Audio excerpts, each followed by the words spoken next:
তোমার দাদা একটা বোকা মানুষ, অনেক রেগে সে আমার দিকে ফিরেও তাকায়নি। আজ বিয়ের 1 মাস হয়ে গেল, সে আমাকে একটা নজর তাকিয়েও দেখেনি। আমি আর পারবো না এ বাড়িতে থাকতে, আমি এক্ষুনি চলে যাব, আমার সহন হচ্ছে না। তারপর দেওরা আমাকে বলল, ভাবি তুমি কোনো চিন্তা করো না, আমি তোমার সকল ইচ্ছা রাখবো। তাই একদিন রাতে যখন তার কলেজের পড়াশোনা খুব ব্যস্ত ছিল, তখন সেদিন রাতে আমার স্বামী শুয়ে যাবার পরে আমি লুকিয়ে দেওরের ঘরে যাই। তখন দেওরকে ওই অবস্থায় দেখে তো আমি আর নিজেকে আটকে রাখতে না পেরে তাকে চোখে চোখে সব কিছুই ইশারা করেছিলাম যে আমি আর পারছি না। তাই আমি তার সঙ্গে নিজের ইচ্ছে, তারপর আমার দেওরও খুব খুশি হয়ে আমাকে অনেক জোরে। তারপর সেদিন সারা রাত ধরে আমি ওদের নিজেদের মতো। মূল ভিডিওটি শুরু করার পূর্বে তোমাদের কাছে একটি রিকোয়েস্ট, তোমরা যারা যারা এখনও আমার চ্যানেলটি সাবস্ক্রাইব করেনি তারা আমার চ্যানেলটি সাবস্ক্রাইব করে পাশে থাকবেন। তাহলে এবার আসল ঘটনাটি শুরু করি। আমি তো এবার আপনারা ভাবছেন যে আমার স্বামী থাকা সত্ত্বেও আমি দেওরে ভালোবাসায় পড়েছিলাম। আসলে বিয়ের পরে আমি যখন শ্বশুরবাড়ি আসি তখন প্রত্যেকটা মেয়ের মতোই আমার চোখে অনেক স্বপ্ন ছিল যে আমিও আমার স্বামীর সঙ্গে ঘুরতে যাব, আমার স্বামীর সঙ্গে অনেক সময় কাটাবো। কিন্তু আমি যা ভেবেছিলাম বিয়ের পরে তার সব কিছু উল্টোটাই হয়েছিল। আসলে আমার স্বামী নিজের কাজ ছাড়া আর কিছুই বুঝতো না। সে তো সবসময় নিজের কাজে ব্যস্ত থাকতো এবং সে এতটাই রাগী স্বভাবের ছিল যে আমার একটু কিছু ভুল ত্রুটি হলে আমার উপরে বকাবকি, চিৎকার চেঁচামেচি শুরু করে দিত। শুধু তাই নয়, কোনো কোনো সময় তো আমাকে অনেক সময় মারধরও করত। এভাবে আমাদের বিয়ে হতে প্রায় 1 মাস হয়েছিল। আসলে প্রথম থেকে আমার স্বামী আমার প্রতি কোনো গুরুত্বই দিত না। এমনকি বাসর রাতে আমার স্বামী ফোনে তার ক্লায়েন্টের সঙ্গে হিসেবপাতি করতে ব্যস্ত ছিল, আর বাসর রাতে স্বামীর অপেক্ষা করতে করতে আমি শুয়ে পড়েছিলাম, কারণ আমিও তো অনেক বেশি ক্লান্ত ছিলাম। তারপর সকালবেলা যখন চোখ খুলে দেখি তখন আমার স্বামী তো স্নান করে তৈরি হয়ে আমাকে ঘুম থেকে তুলে বলেছিল তাকে নাকি আগামীকালকেই এই অন্ননগরে চলে যেতে হবে জরুরি কাজের জন্য। আমি তো কোনো কথা না বলে শুধু স্বামীর দিকে আশ্চর্য হয়ে তাকিয়েছিলাম, কারণ স্বামী তার কাজকে এত বেশি প্রাধান্য দিত যে আমাদের বাসর রাতটাকে নষ্ট করে দিয়েছিল। ওই বাসর রাতের জন্য আমি যা স্বপ্ন নিজের চোখে সাজিয়েছিলাম, আমার সেই স্বপ্নগুলো ভেঙে চুরমার হয়ে গিয়েছিল। বিয়ের 2 দিন পরেই তো সে 16 দিনের জন্য নগরে চলে যায় নিজের কাজের জন্য, এবং যাওয়ার সময় সে তার ভাইকে বলে গিয়েছিল, রোহান তোর ভাবিকে খেয়াল রাখিস। বিয়ের 2 দিন পরে যখন একটা মেয়ের স্বামী তাকে একা রেখে বাইরে চলে যায়, তার কষ্টটা যে কতটা সেটা একমাত্র আমিই জানি। তারপর বিয়ের 2 দিন পরে আমার স্বামী যখন নগরে চলে যায়, তারপরে তো আমি নিজেকে খুব একা মনে করতাম। আমার স্বামী আর দেওর এরা 2 ভাই। আমার দেওর বয়সে আমার চাইতে 5 বছরের ছোট। শ্বশুর শাশুড়ি তো অনেক আগে মারা গেছেন। স্বামী যখন 15 দিনের জন্য নগরে চলে যায়, তারপরে স্বামীর সঙ্গে কাটানো 2 দিন মনে করে একা একাই সময় কাটাতাম।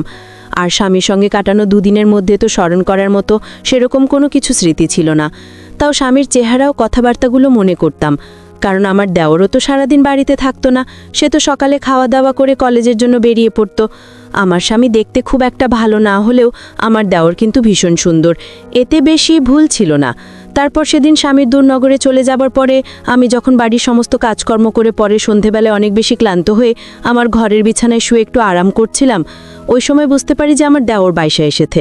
তারপর সে আমার ঘরের দরজায় নক করে আমার ঘরের ভিতরে ঢুকতে আমাকে সন্ধেবেলায় শুয়ে থাকতে দেখে জিজ্ঞেস করলো, ভাবি তোমার কি শরীর খারাপ? আমি তখন বিছানায় উঠে বসে বললাম, না গো, শরীর খারাপ নয়, বাড়ির কাজকর্ম করার পরে আমার শরীরটা অনেক বেশি ক্লান্ত লাগছে, তাই একটু শুয়ে আরাম করছিলাম।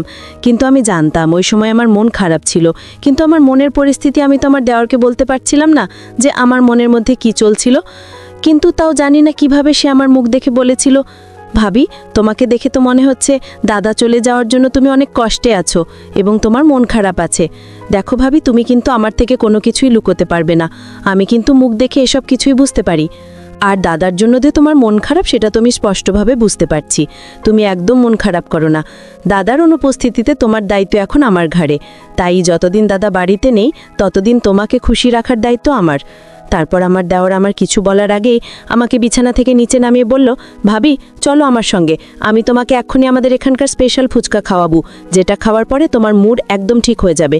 দেওরের কথা শুনে তো আমার মন মাজাজ এমনিতেই চাঙ্গা হয়ে উঠেছে, কারণ আমার স্বামী এবং আমার দেওরের মধ্যে সম্পূর্ণ আলাদা রকম হাবভাব ছিল এবং তারা 2 ভাই সম্পূর্ণ আলাদা স্বভাবের ছিল। আমার দেওর তো আমার সঙ্গে ভীষণ কথা বলতো, সে খুব খোলামেলা স্বভাবের ছিল। তারপর দেওরের কথা শুনে আমি আর না বলতে পারিনি। সেদিন প্রথম আমি দেওরের সঙ্গে বাইরে বেরিয়েছিলাম এবং তার সঙ্গে ঘুরে আমার মন খুব তরতাজা হয়ে উঠেছিল এইভাবে ধীরে ধীরে 4-5 দিনের মধ্যেই আমার দেওরের সঙ্গে খুব ভালো একটা বন্ধুত্বের সম্পর্ক তৈরি হয়েছিল। এমনকি আগের মতো আর আমার স্বামীর জন্য মন খারাপ হতো না। আমি তো দেওরের সঙ্গে খুব ফ্রি হয়ে উঠেছিলাম। এদিকে প্রত্যেক দিন রাতে আমার স্বামী 1 থেকে 2 মিনিটের জন্য আমাকে ফোন করে একটা লৌকিকতা পূরণ করত, যেটা তো কোনো মানে ছিল না। অত দূরে যাওয়ার পরেও 1 ঘন্টার মধ্যে আমাকে ফোন করে মাত্র 23 মিনিট সময় দিত, এবং ধীরে ধীরে যেটা আমার খুব বিরক্ত বোধ লাগতো, কারণ সে তো প্রত্যেক দিন ফোন করে ওই একই কথা জিজ্ঞেস করতো, তুমি কেমন আছো, আমার ভাই কেমন আছে, বাড়িতে ঠিকঠাকভাবে তালা মেরে রাখবে। এই 2-4টি কথা বলার জন্য প্রত্যেক দিন রাতে আমার স্বামী ফোন করত। এদিকে স্বামীর অনুপস্থিতিতে আমি আর দেওর সারা রাত জেগে আড্ডা দিতাম। কখনো বা রাত জেগে দুজনে ভূতের সিনেমা দেখতাম, কখনো বা ছাদের উপরে গিয়ে দুজনে ঠান্ডা বাতাস নিতাম। এভাবে প্রায় 1 সপ্তাহ কেটে যাওয়ার পরে সেদিন জানি না কিভাবে বাথরুমের ভিতরে স্নান করতে গিয়ে আমি পা পিছলে পড়ে গেছিলাম, এবং আমি যখন চিৎকার করে উঠেছিলাম তখন আমার চিৎকারের আওয়াজ পেয়ে আমার দেওর তাড়াতাড়ি আমার বাথরুমের সামনে এসে দাঁড়িয়ে আমাকে জিজ্ঞেস করলো, ভাবি কি হয়েছে, তুমি ঠিক আছো তো? আমি তখন পায়ে ব্যথার চোটে কাঁচতে কাঁচতে বললাম, আমার ছোট দেওর, না গো, আমি ঠিক নেই। আমি পা মচকে পড়ে গেছি এবং আমি আর উঠতে পারছি না। তারপর আমার দেওর বলল, ভাবি তুমি কোনো রকমভাবে বাথরুমের দরজাটা খোলো। দেওরের কথা শুনে আমি খুব কষ্টে বাথরুমের দরজাটা হাত বাড়িয়ে খুলেছিলাম। ওই সময় আমি একটা লাল রঙের পরেনে স্নান করছিলাম, এবং আমি যেহেতু স্নান করতে করতে পা পিছলে পড়ে গেছিলাম, তাই আমার পুরো শরীরটা ভিজেছিল। ওই সময় আমার দেওর আমার দিকে কিন্তু এক দৃষ্টিতে তাকিয়েছিল, আর ওদিকে পায়ে ব্যথা নিয়ে আমি কান্নাকাটি করছিলাম। তারপর যখন আমার উঠে দাঁড়ানোর ক্ষমতাটুকুও ছিল না, তখন আমার দেওর বাধ্য হয়ে আমাকে ধরে আমার ঘরের বিছানায় বসিয়ে আমাকে গামছা ও আমার পরনের পোশাক আমার পাশে রেখে দিয়ে বলল, ভাবি আমি ঘরের বাইরে যাচ্ছি, তুমি পরিবর্তন করে নাও, নইলে তোমাকে ঠান্ডা লেগে যাবে। সেদিন আমার কাছে এক অন্যরকম অনুভূতি সৃষ্টি হয়েছিল, একটা অন্যরকম আবেগ ও আনন্দ জেগে উঠেছিল।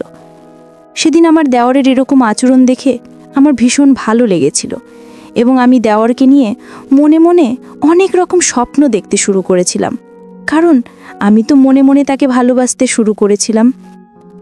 তারপর ধীরে ধীরে যত দিন যায় আমার কিন্তু ততই তাকে দেখে ভালো লাগতে শুরু হয়। আমি তার পছন্দের খাবার দাবারও তার সব কিছুরই খেয়াল রাখতাম। এমনকি সেদিন যখন আমার পা মচকে গিয়েছিল তখন আমার পায়ে কিন্তু ভীষণ ব্যথা ছিল। তাই দেওর বলল, ভাবি আমি কিন্তু একজন ছোটোখাটো ডাক্তার, ভাবি তুমি একদম চিন্তা করো না, তোমার সব ব্যথা বেদনা আমি দূর করে দেব। এই বলে সে আমার পায়ে ম্যাসেজ করে দিচ্ছিল। আমার পায়ে যখন মালিশ করতে শুরু করলো তখন কিন্তু আমার ভীষণ আরাম লাগছিল, এবং আমার পায়ের ব্যথা কমে গেল। আমি কিন্তু দেওরের জন্য সেজেগুজে তৈরি হয়ে থাকতাম, এবং বাহানা খুঁজতাম যে আমার দেওরের কাছে যাওয়ার জন্য, কারণ বিয়ের পরে যে যত্ন আমার স্বামীর কাছ থেকে পাওয়া উচিত ছিল সেটা তো আমি দেওরের কাছে পেয়েছিলাম। তাই আমি দেওরকে মন থেকে ভালোবেসে ফেলেছিলাম, এবং সেদিনের পর থেকে আমি পায়ে ব্যথা বাহানা করে প্রত্যেক দিন তার সামনে ন্যাকা কান্না করতাম, এবং সে আমার কান্না দেখে বলতো, ভাবি তুমি চিন্তা করো না, আমি এক্ষুনি পায়ে মালিশ করে দিচ্ছি। আর আমি সেটা মন থেকে অনুভব করতাম। ওদিকে পরের দিন কেটে যাওয়ার পরে যখন আমার স্বামী বাড়ি ফিরে আসে তখন তার আসল চেহারা আমার সামনে ফুটে ওঠে, কারণ একটা মানুষকে কিন্তু 2 দিনের মধ্যে কখনোই চিনতে পারা যায় না, যতক্ষণ না সেই মানুষটার সঙ্গে সারা দিন কাটানো হয়। একটা মানুষের সঙ্গে আমি যত সময় কাটাবো ততই আমি তাকে চিনতে পারবো। এদিকে আমার স্বামী বাড়ি ফিরে আসায় আমি কিন্তু খুশি ছিলাম না, কারণ আমি দেওরের সঙ্গে খুব ভালো সময় কাটাচ্ছিলাম। দেওর আমার মনের ইচ্ছা পূরণ না করলেও সে আমার খুব যত্ন করত এবং খুব খেয়ালও রাখত, কিন্তু আমি এটা জানতাম না যে দেওরের মনে আমার প্রতি কী ছিল।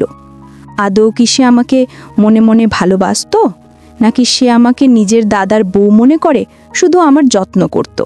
আমি তো কিছুই বুঝতে পারছিলাম না যে দেওরের মনের মধ্যে আমার প্রতি কী ছিল, সে কেন এত আমার যত্ন করত, খেয়াল রাখত। এদিকে আমার স্বামী বাড়ি ফিরে আবার সেই আগের মতোই নিজের ব্যবসার কাজে ব্যস্ত হয়ে পড়েছিল। এমন নয় যে সে আমাকে রাতের বেলায় একটু, আমিও একটা মানুষ ছিলাম, আমার একটা ইচ্ছে বলে কিছু ছিল। আমি স্বামীর কাছে যেতেই সে আমার ওপর চিৎকার করে বলতো, তোমার কি আর কোনো কাজকর্ম নেই? তুমি দেখতে পাচ্ছ না আমি অফিসের খুব একটা জরুরি কাজে ব্যস্ত আছি, যাও গিয়ে চুপচাপ শুয়ে পড়ো।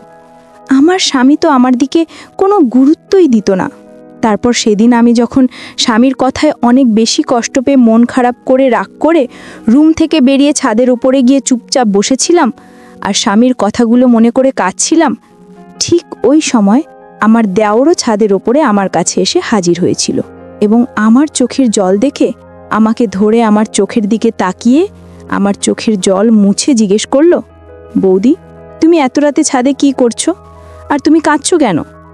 এতদিন পরে দাদা বাড়ি ফিরে এসেছে, তাই তোমাকে তো আজ রাতে দাদার সঙ্গে সময় কাটানো উচিত ছিল। আমি তখন ওই সময় নিজের আবেগ ধরে রাখতে না পেরে দেওরকে বলেছিলাম, তোমার দাদা এখন পর্যন্ত আমার চেহারার দিকে তাকিয়েই দেখেনি। আমি একটা মানুষ, আমার ইচ্ছে বলে কিছু আছে। তোমার দাদা সবসময় নিজের কাজ ও টাকা পয়সা নিয়ে ব্যস্ত থাকে, কিন্তু কখনো আমার দিকে নজর দিয়ে দেখেনি বা কখনো আমার মনের কথা বোঝার চেষ্টা করেনি। এবার তুমি বলো আমি কি করব? কিন্তু তখনও আমি দেওরকে এটা বলার সাহস করতে পারিনি যে আমি তাকে মনে মনে ভালোবেসে ফেলেছি। আমার সব কথা শোনার পরে আমার দেওর খুব ভালোবেসে আমার চোখের জল মুছে আমাকে বলেছিল, ভাবি, তুমি চিন্তা করো না, ধীরে ধীরে সব কিছু ঠিক হয়ে যাবে। পরের দিন সকালবেলা আমি যখন সকালে নাস্তা তৈরি করছিলাম, তখন আমার স্বামী আর দেওর একসঙ্গে খেতে বসেছিল। তারপর আমার হাতে রান্না করা সবজি পছন্দ না হওয়ায় আমার স্বামী আমাকে অনেক কথা শুনিয়েছিল, অপমান করেছিল, আমাকে অনেক উল্টোপাল্টা আজে বাজে কথা বলেছিল। এবং সেদিন আমার এটা বুঝতে আর বাকি ছিল না যে আমার স্বামী খুব রাগী স্বভাবের মানুষ ছিল। ওই সময় কিন্তু আমি চুপচাপ মাথা নিচু করে দাঁড়িয়েছিলাম এবং আমার চোখের জল তো স্তরে স্তরে পড়ে যাচ্ছিল। আমার চোখের জল দেখে আমার ছোট দেওর তার দাদাকে বলেছিল, সামান্য একটা তরকারির জন্য তুমি ভাবিকে এত কথা শুনিয়ে দিলে। আমার দেওর খুব ভালোভাবেই জানতো যে তার দাদা খুব রাগী স্বভাবের মানুষ, কিন্তু আমি সেদিন জানতে পেরেছিলাম যে আমার স্বামী ভীষণ রাগী স্বভাবের মানুষ। তারপর আমার দেওরের কথা শুনে আমার স্বামী তার ভাইয়ের দিকে অনেক এগিয়ে বড় বড় চোখ করে তাকিয়েছিল এবং আমাদের সঙ্গে কোনো কথা না বলে চুপচাপ নিজের অফিসের জন্য বেরিয়ে পড়েছিল। সেদিন আমার স্বামীর চলে যাওয়ার পরে আমি দেওরকে বলেছিলাম, দেখো, তোমার দাদা যদি আমার সঙ্গে এরকম সব সময় দুর্ব্যবহার করে তাহলে আমার এই বাড়িতে থাকার কোনো মানে হয় না। তাই আমি আজকেই মুহূর্তে এই বাড়ি ছেড়ে চলে যাব। এমনিতেও বিয়ে হতে কাছাকাছি 1 মাস হতে চলল, তাই আমি আজকেই বাড়ি ছেড়ে চলে যাব। তারপর আমার দেওর অনেক ভালোবেসে আমাকে বলল, ভাবি, আমার কথাটা একবার শোনা। আমি কিন্তু তখন আমার দেওরের কোনো কথা শুনিনি। আমি তখন দেওরকে অনেক এগিয়ে বলেছিলাম, যখন স্বামীর ভালোবাসা আবদার কিছুই পাবো না, তাহলে আমি কিসের জন্য এই বাড়িতে থাকবো? আমি যখন রাগ করে জামা কাপড় সুটকেস গোছাতে শুরু করেছিলাম, তখন হঠাৎ করে আমার দেওর বলেছিল, তুমি একদম চিন্তা করো না, আমি এবার সব কিছু ঠিক করে দেব। যখন সে আমাকে এটা বলেছিল তখন আমি বুঝে গিয়েছিলাম যে তার মনেও নিশ্চয়ই আমার প্রতি কিছু না কিছু তো আছে, না হলে সে এত ভালোবেসে আমাকে আটকে রাখবে কেন? বন্ধুরা, তারপর আমি আমার দেওরকে নিয়ে সংসার শুরু করেছিলাম। বন্ধুরা, আজকের গল্পটা এখানেই শেষ করলাম। ভালো লাগলে চ্যানেলটি সাবস্ক্রাইব করে পাশে থাকবেন। ধন্যবাদ।